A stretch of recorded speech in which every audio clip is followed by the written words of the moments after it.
The red notice on the wall looked louder than the storm. It was slapped crooked on the wet cedar siding, bright against a gray morning that smelled like rain and creek water. I did not need to read the whole thing to know what it meant. I build and fix houses for a living. A condemnation notice is always the same message. Time is running out. I pressed my palm against the outside wall of the A-frame and felt it lean a little under my hand. The whole place was tilted just a bit downhill.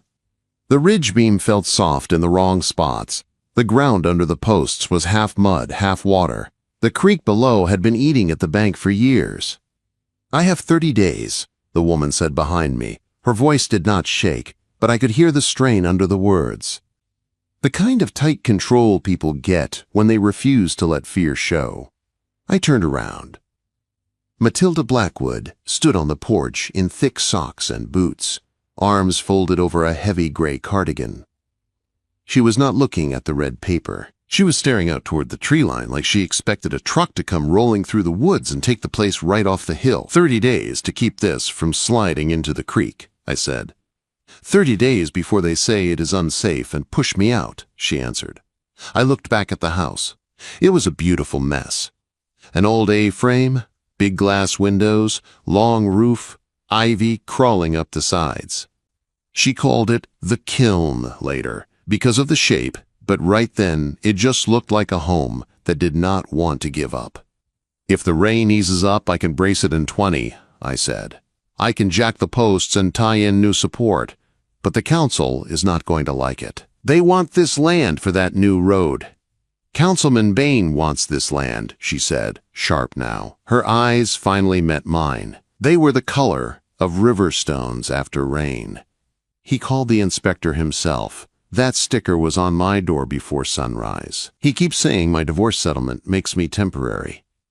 That told me a lot in one short line. She had the house, but no power. He had the title and friends at City Hall. I charge for materials up front, I said, keeping my voice even, and I work alone. I sold half my pottery to cover the first payment, she said. No drama. Just fact. She pulled a folded bank slip from her pocket and held it out. Cashier's check. Fresh ink. So you had better be as good as they say you are, Tobias, she said. Then she turned and went inside. The screen door squealed on its rusty hinges and banged shut. I stood there in the rain a few seconds longer, listening to the creek and the wind in the trees, and I knew I had just signed up for more than a simple repair. I was not just lifting a house, I was stepping into a fight. Town Hall smelled like wet coats and old coffee. I stood in the back with my shoulders against a wall that had heard too many bad speeches. At 6'4", with sawdust still in my beard, I am not the kind of guy who blends in, even when I try. Matilda sat near the front, back straight, hands folded in her lap. The red notice on her house had brought us here. The whole town seemed to know it. The safety of the Blackwood Slope is our highest concern, Councilman Bain said from the stage. He wore a dark suit and a fake smile. Homes that are neglected, homes that risk a landslide, must be handled with strong action. His eyes found Matilda. The room turned with him. It felt less like a meeting and more like a spotlight. Sheriff Caldwell sat in the front row with his arms crossed, badge bright on his chest, face blank. Everyone knew he hunted with Bain in the fall. That was reason one, you did not run to the law about this. Reason two was simple. If Matilda stepped off that land, Bain could claim emergency and have the door locked in the name of public safety. I stepped away from the wall. The slope is not the problem, I said. I did not raise my voice, but it carried. Bain narrowed his eyes. And you are? Tobias Thorne, I said. Licensed structural contractor. I walked down the aisle and stopped beside Matilda's chair. I did not touch her. I did not need to.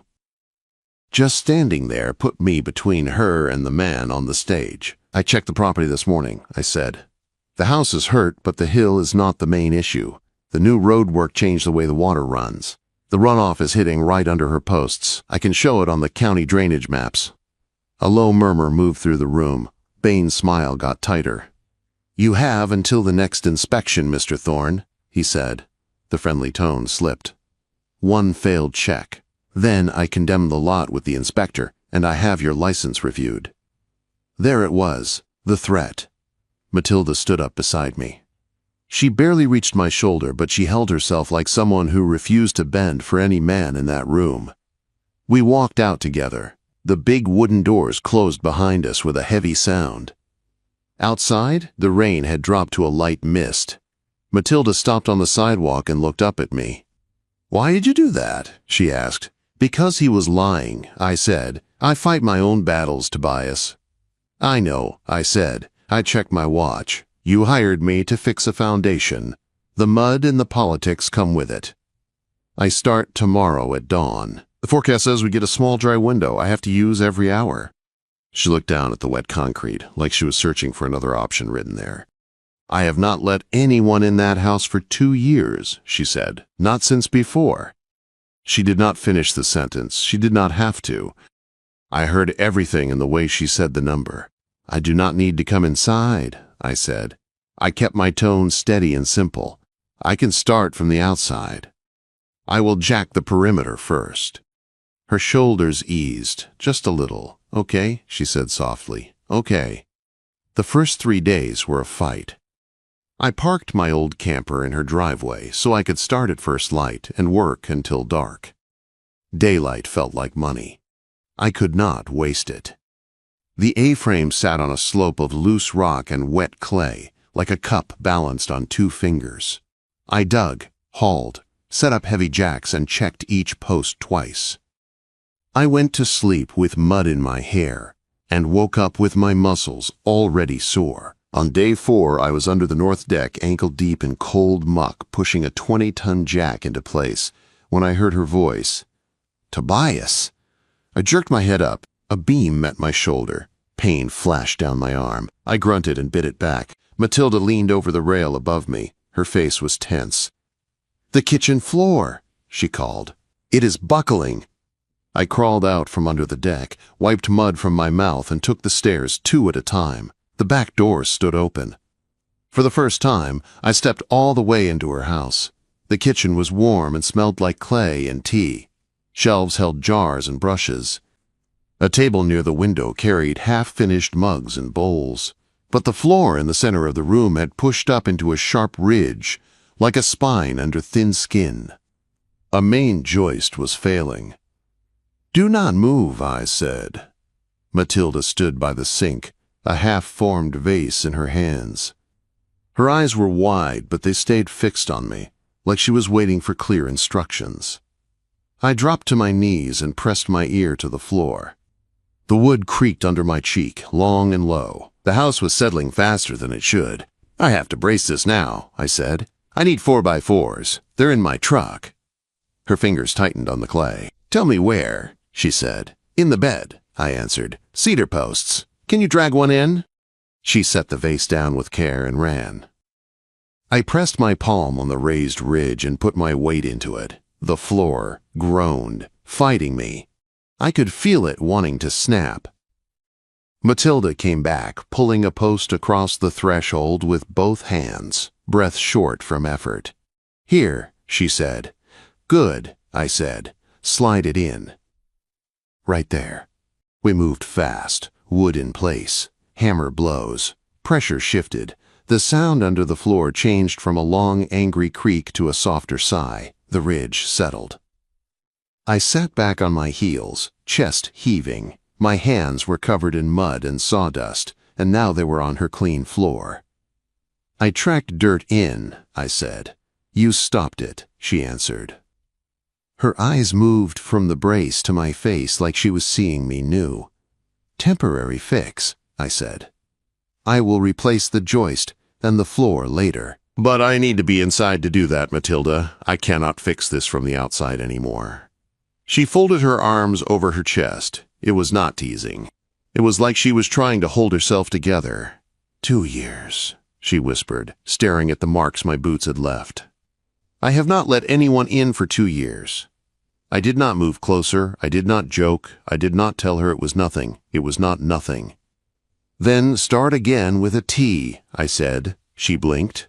"A tea?" "You have a kettle?" I nodded toward the stove. "We drink 1 cup of tea."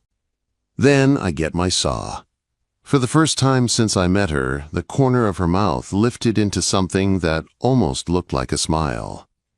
Earl Grey, she said after a second. Black, strong. That works, I said. The deal was simple. The feeling between us was not. I do not know if the tea was for me or for her. She moved around the small kitchen with careful steps, set a kettle on the stove, and pulled 2 chipped mugs from a shelf. The house still felt tense, like it did not trust me yet. The brace in the floor held. The ridge of linoleum had flattened. The sugar is there, she said, nodding toward a small jar. Black is fine, I said. Steam rose. She poured and slid 1 mug across the counter.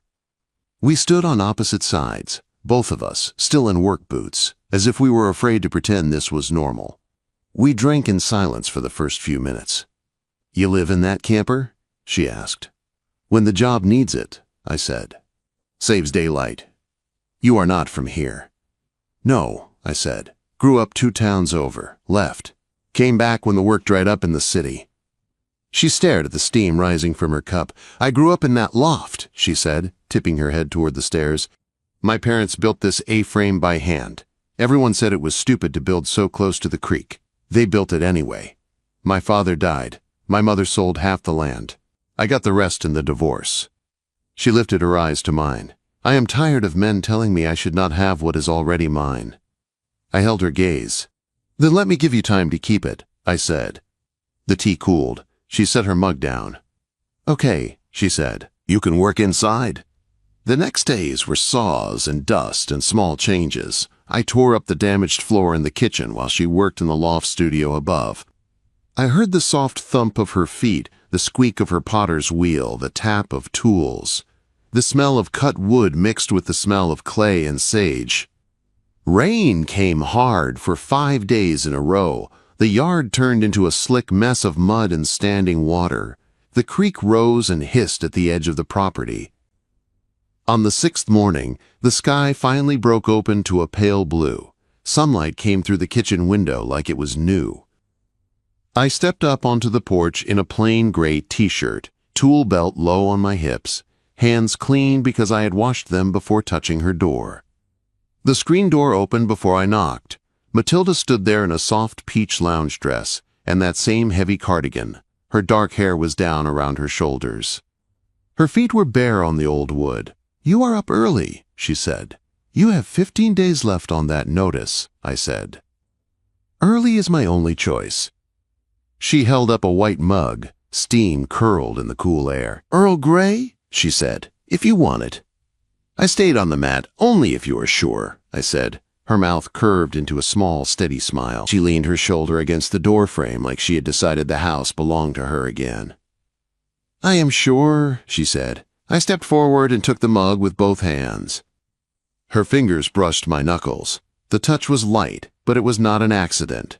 She did not pull away fast this time. Later, when I was under the house setting new joist hangers, I saw her shadow in the crawl space opening before I heard her voice. You have been at it since dawn, she said. Deadline is tight, I answered, rolling my shoulders. The wood only gives you so many chances. She crouched down, held out a plate. A thick sandwich sat in the center, cut in half, heavy bread and real cheese. Eat, she said. My hands are filthy, I said. I do not want to. Eat the sandwich, Tobias, she said, firm now. I took it. Our fingers brushed again. Her hand stayed steady.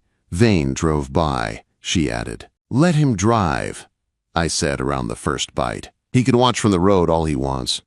He sent a letter, she said. Said the noise is disturbing the wildlife. I snorted. The only wildlife he cares about is the kind that pays property tax, I said. She gave a short laugh. It was small, but it was real. Then her face softened. You are good at this, she said. You do not just patch, you rebuild. I looked up at her. There was a smudge of clay on her cheek, a pale line on soft skin. My hand wanted to reach up and wipe it away. I kept my fingers on the beam. If you build it right the first time, I said, my voice rougher than I meant, you do not have to fix it later. Her eyes lingered on my mouth for a heartbeat. Then she stood and went back upstairs, leaving the faint smell of vanilla and wet earth behind her. By the end of the second week, the kitchen floor was solid. The posts were holding. The jacks had taken some of the weight off the tired old frame. That was when I went after the real enemy. Water. I drove to the county building with mud still on my boots and my contractor license in my pocket. The records office was lit by old fluorescent tubes and run by a clerk who looked like she had seen every kind of lie a man could tell. "I need hydrology maps and grading plans for the Blackwood Slope," I said. "Those are for official projects," she replied, "not for personal curiosity." "This is an official project," I said. I slid my laminated license across the desk. "Public record. Print them, please." She watched my face for a long second, then turned to the printer. 40 pages came out, warm and full of lines that most people never learn to read. Culverts marked in blue. Old drainage ditches. The new road line, cutting across like a scar. Back at the A-frame, I rolled the maps out on Matilda's work table. "This is what Bain did," I said. I pointed to the thin blue line that showed where the old ditch used to run, then to the new line that sent water straight under her posts. "He moved the water," I said. "He did not move your house. He moved the creek to your house." Matilda stared down at the maps, her hands flat on either side. Anger pushed the fear out of her face. "Can you prove it?" she asked. "Yes," I said. I pulled up photos on my phone. Fresh cuts in the dirt, new channels carved by heavy flow, places that did not line up with old satellite images. "And I can prove the second part, too." I set a small trail camera on the table. "What second part?" she asked. "Men who want land cheap do not like witnesses," I said. "They like accidents. They like things that look like bad luck." That night, I worked by headlamp, digging a shallow trench and laying a temporary drain to pull the runoff away from her pilings and into the old channel line. I stacked sandbags at the low points. By morning, someone had kicked the sandbags open. Boot prints marked the mud. Not mine, not hers, fresh and clear. I did not yell at the empty yard. I just raised the camera higher, aimed it at the dark crawl space opening, and walked back to the camper. 2 nights later, at 2:13 a.m., my phone buzzed twice on the small shelf beside my bed. Motion alert. I was out of the camper in seconds, boots half laced, flashlight between my teeth. The air was cold and wet. The creek sounded louder in the dark. Under the deck, a man in a county work jacket was bent over one of my support posts with a pry bar. "Step out," I said. My voice came out low and calm. It surprised even me. He froze. The pry bar stayed in his hand. I said, "Step out." I repeated. He turned slowly. The jacket had a county logo, but the truck at the end of the lane was an old, muddy pickup with no markings at all. "Drop it," I said. He let the pry bar fall. It hit a stone with a sharp sound. "Who sent you?" I asked. He swallowed. His eyes darted past me toward the house. "A guy," he said. "Paid cash. Said it was a cleanup job. House is condemned anyway. Just had to loosen a few things." "Name?" I said. He shook his head. "I do not know his real name," he said, panic rising. "I did not go inside. I did not touch the woman. I just had to loosen the post. That is all." "Good," I said, "because here is what is going to happen. You are going to walk back to your truck. You are going to leave this road, and you are going to tell the man who paid you that I was here. The next time he sends someone, I will be waiting again." His eyes flicked to the little camera light above us, then back to my face. "You film me?" he asked. "Yes," I said, "with your face in the frame. That video goes to the sheriff if you come back." He backed away, hands lifted like I was holding a gun instead of a flashlight. A minute later, his truck turned around and disappeared into the trees. At dawn, I printed still images from the footage. The man's face. The pry bar. The timestamp. I slid them into a folder with the hydrology maps and the photos of the erosion. Paper-proof. The kind even quiet towns have to listen to. When Matilda came down in the morning, hair still damp from the shower, she found the folder on the kitchen counter. She opened it and turned each page. Her hands shook. "You stayed out there all night," she said. "I stay where the threat is," I said. She looked at me then, really looked, like the ground had shifted under her feet and she was trying to decide whether to trust the new shape. Her shoulders dropped 1 small inch. It was not surrender. It was trust starting to move. Once we had proof on paper, the work changed. The framing inside was done. The new beams held when you leaned on them. The jacks outside took some of the weight. When I walked across the kitchen, the boards stayed quiet under my boots. That night, Matilda came down from the loft with a pizza box in her hands, like she was not sure if this counted as a celebration or just survival. "It felt wrong to eat alone," she said. We sat on the new kitchen floor with the furniture pushed off to the side. The pizza box sat between us like a border we had both agreed on. "To vertical beams," she said, lifting a beer. "To staying upright," I said, and tapped my bottle against hers. She laughed. The sound was rusty, like a door that had not opened in a long time, but it came easier than before. My level lay near my knee. Out of habit, I picked it up and set it on the floor. The bubble settled, dead center. Perfect. I let out a slow breath I did not know I had been holding. "You know," she said, spinning her bottle between her fingers, "when you first pulled up, I thought you were another one of Bain's men, someone here to push me. And now," I asked, "now I think you are the only solid thing in this town," she said. The words landed heavy and stayed. Her eyes stayed on my face a second longer than felt safe. Then they dropped to my mouth and back up again. The room got very quiet. Just the small crackle from the stove and the faint drip of water outside. Matilda shifted a little closer. Not a big move, just an inch or two. An inch that said she knew what she was doing. I leaned in the same way. No rush, no grab. Her hand rested on my forearm. Light, steady pressure. A clear yes. My phone buzzed on the floor. I tried to ignore it. It buzzed again. Then, a third time. The long, insistent vibration of a call. Matilda's breath brushed my mouth. "Answer it," she said softly. My jaw tightened. I pulled back, picked up the phone and checked the screen.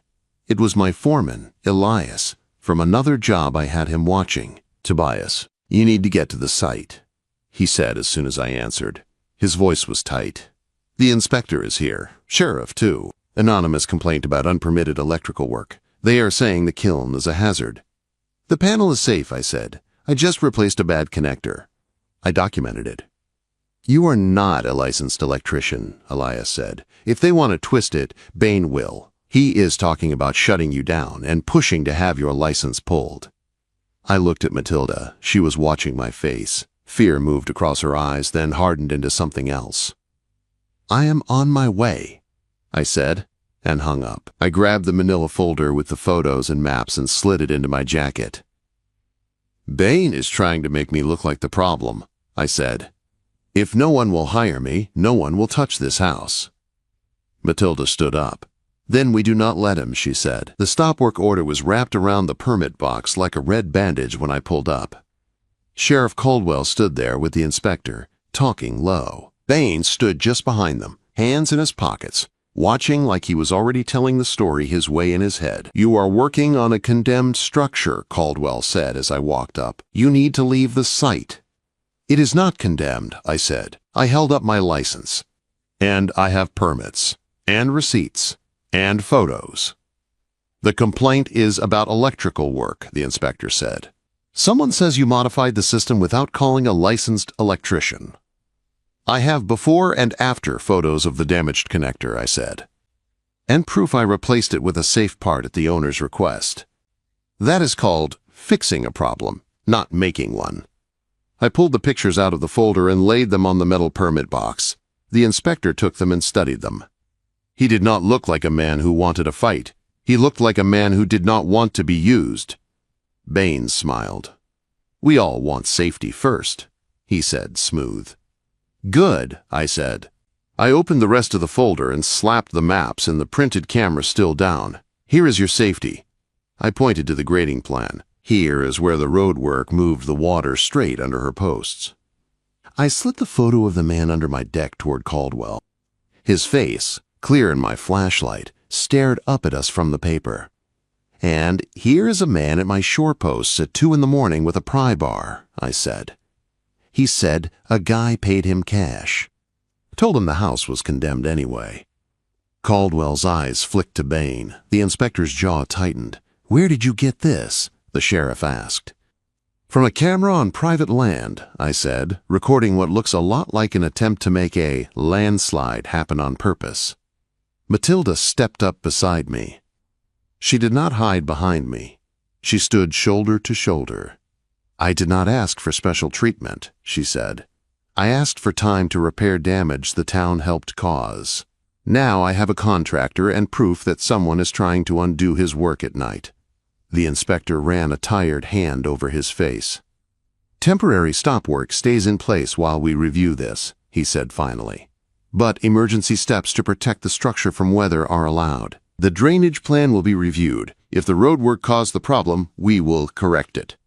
Bain's jaw clenched. I leaned in close enough so only he could hear me. "You keep sending men into the dark," I said quietly. "I keep dragging proof into the light." He smiled again, but it did not reach his eyes. 2 days of waiting felt worse than 12 hours of hard labor. I could not pour final concrete. I could not lock in the last supports. The winter front that the weather reports had been talking about all week did not care about paper or town meetings. Wind was coming. On the third night, it arrived early. Wind slammed against my camper hard enough to rock it. Tree branches snapped in the dark. The rain hit sideways. My phone rang. "Tobias," Matilda said.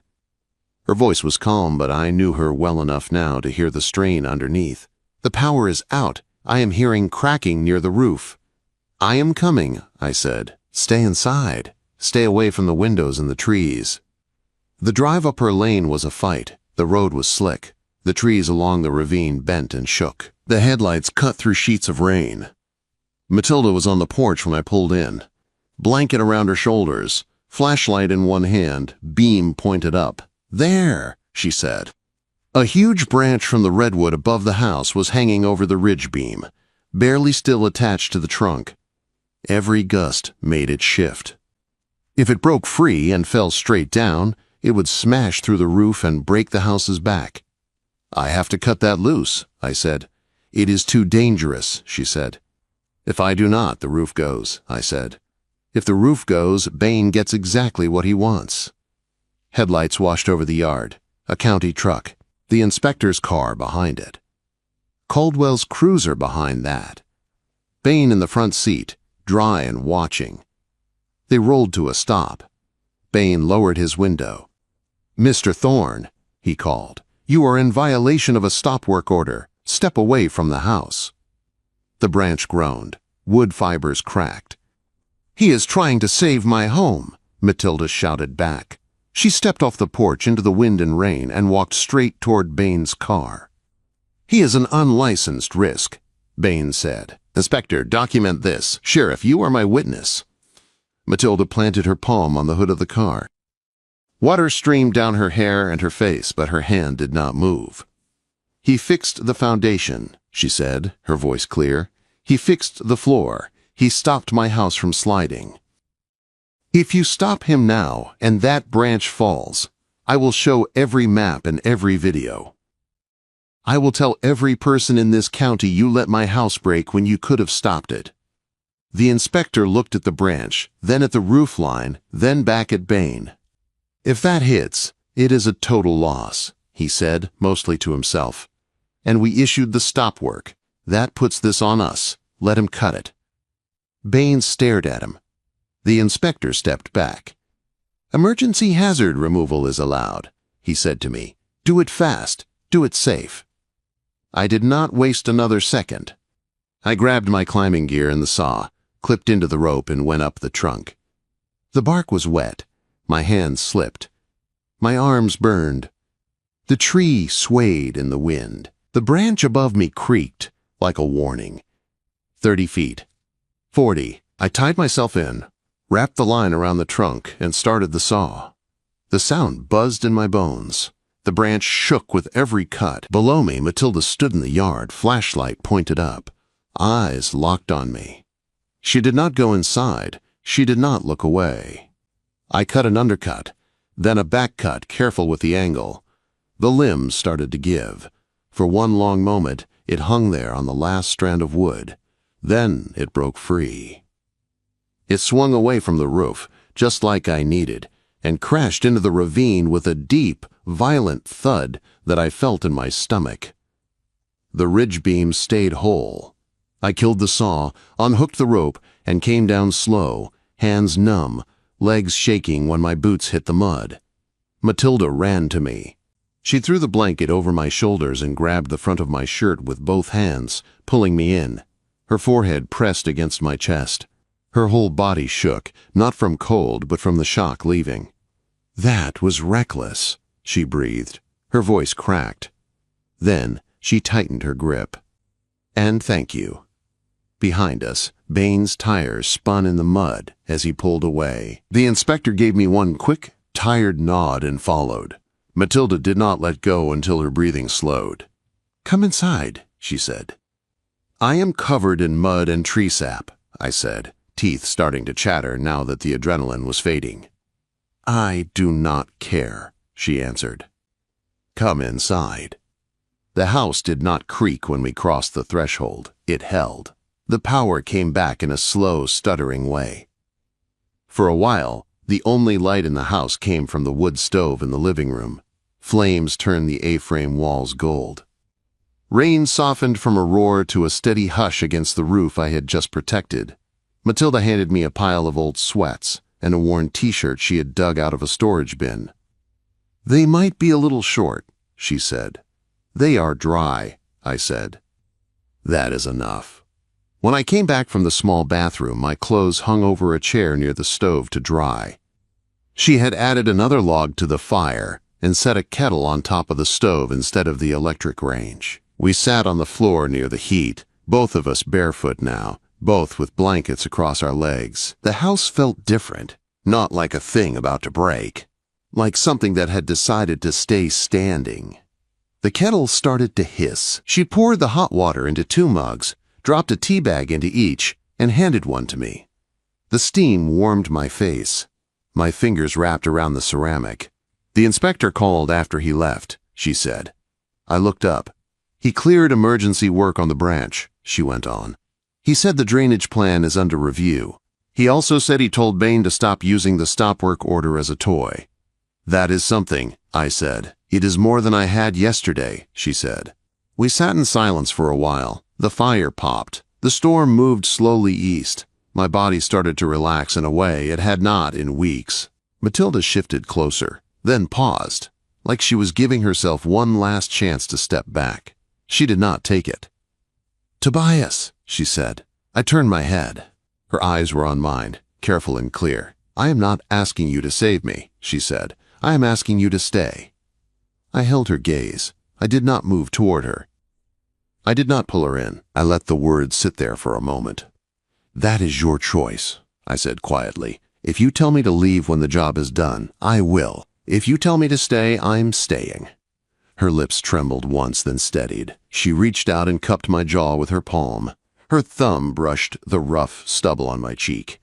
"I have not felt safe in a long time," she said, "until you." That was the answer. I set my mug down.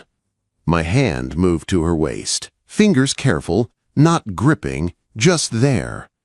I leaned in slowly, giving her time to change her mind. She did not. She met me halfway. The kiss was not wild like some movie storm. It was warm and simple and very, very real. Her hand slid from my jaw to the back of my neck. My thumb traced small circles at her hip through the soft fabric of her dress.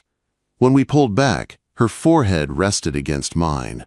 Her breath came slow, matching mine. "You risked your license," she whispered. "You risked getting hurt."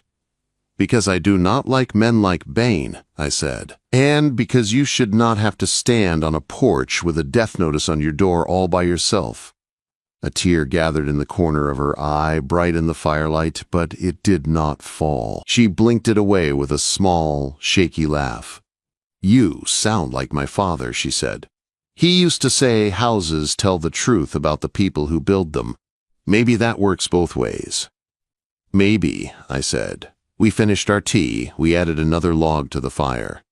When the power finally clicked back on with a soft hum, it almost felt like an interruption. 2 weeks later, the sun came out and stayed. The hydrology engineer from the county showed up in a hard hat with a clipboard, boots already muddy. The inspector walked the property with her, pointing at culverts and ditches and the new drain I had cut. Matilda and I stood on the deck and watched. "The runoff from the road has been diverted," the engineer said finally, tapping her map, "to this slope. It is not what was approved in the original plan. We will be issuing a corrective order." The inspector nodded. "The structure is stable," he added. "Foundation braced, floor repaired, no active slide. The condemnation notice is lifted, occupancy is cleared." He handed me a printed form. Then he handed another copy to Matilda. "Nice work on the retrofit," he said. "Clean lines, good lift. You do not see that often on rush jobs." "Thank you," I said. After the county truck left, the hill felt quiet in a new way. Not empty, calm. Matilda went inside and came back with a clipboard of her own and a streak of dried clay on her forearm. "Before you start planning 10 new projects, we need to talk," she said. She handed me a few pages. It was not a deed. It was a contract, clear language, simple terms. Matilda Blackwood and Thorne, Restoration and Ceramics. Shared workshop use. Profit share on furniture built from reclaimed beams. Space for a kiln addition. Exit clause spelled out in plain, sharp words. "I cannot throw pots if the roof leaks," she said. "You cannot build custom tables without space and power. So I am not offering you a fairy tale. I am offering you something that works." Quote. I looked down at the line where she had written my name. It was neat and careful. "You are sure?" I asked. "I have not been sure of anything for 2 years." She said, "I am sure of this." She pulled a pen from her apron pocket and held it out. I signed. The ink felt heavier than any check I had ever cashed. She smiled, slow and honest, then reached into her other pocket and pulled out a small brass key. It was new, still shiny. Warm from her hand, she placed it in my palm and closed my fingers over it. "Welcome home," she said. My throat felt tight. My other hand found her waist like it belonged there. I leaned down and kissed her, soft at first. Then, with all the steady certainty the last 30 days had given us, "Put the kettle on," I said when we broke apart. "I am coming in." We stepped through the doorway together. The house did not groan. The floor did not shift. The walls did not creak. The kiln held our weight like it had been waiting for us.